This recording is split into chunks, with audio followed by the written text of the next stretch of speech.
What is going on, everyone? My name is Aaron and welcome back to GAA Fan TV.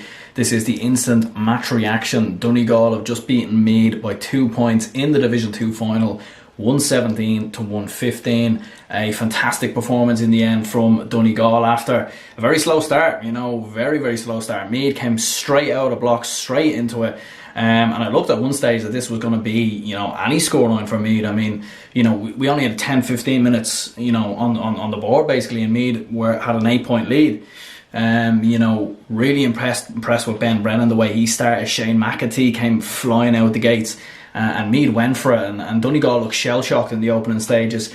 They couldn't react to Meath. They couldn't react to the pace, the power of this young, vibrant Meath team.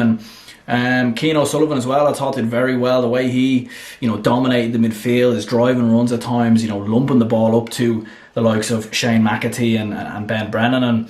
And Brian McMahon, of course, as well. He, kicked a number of frees, but he was instrumental for Meath in those early stages. But I think where it all went wrong, the turning point, of course, was probably the disallowed goal.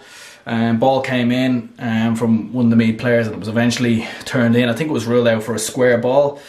I'll need to see a bit more of it there. I've literally just finished watching the game and to see whether it was disallowed or not. It looked a bit controversial, a bit of a late call maybe by the officials. Like the goal was given, the player ran off celebrating. So interesting one there, but they rallied again before the end of the half. Meath 5-point lead at half time. In the second half, they had control of the game very early on. Barry Dardis with a couple more frees. He looked very good as well for Meath, but I think where Donegal won this game in the end was their experience, their composure. Ryan McHugh, Michael Murphy, especially Michael Murphy, I thought he calmed the game a lot down for Donegal in the second half. And what they did, the difference between them and Meath was just in the closing stages, where Donegal had the composure on the final third. They had the composure going into the final stages to hold on to the ball, to keep the ball, and to really, prevent Meath from, dominating possession. And Meath missed some decisive chances in the closing stages, absolutely no doubt about it. Some big key misses going into the closing stages, and Donegal in the end with that late goal from Jamie Brennan, that was the turning point. Once Donegal got in front, you knew that was it really. Donegal, with their composure, with their experience, they still have a young team as well. They brought in a lot of new young players into this team this year, but some of the older heads, some of the older experienced players who've been there last year, been there this year, and Donegal are certainly building momentum. Getting in the winning habit is a really good feeling, and winning an Ulster Championship last year, now winning the Division 2 title, and going into that Ulster Championship, I definitely wouldn't count them out. A lot of people are looking at Tyrone, Monaghan, but I'd certainly be looking at Donegal this year. They've got a strong chance of doing something.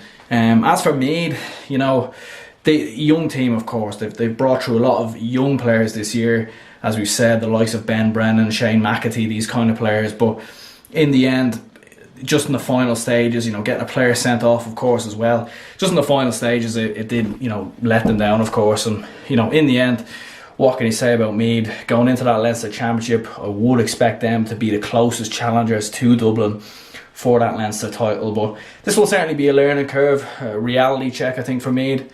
But certainly for Donegal, impressive, calculated performance in the closing minutes, and huge victory for them. So, yeah, guys, this has been my match reaction. Donegal beating Meath by 2 points. My name's Aaron, and I'll catch you all next time.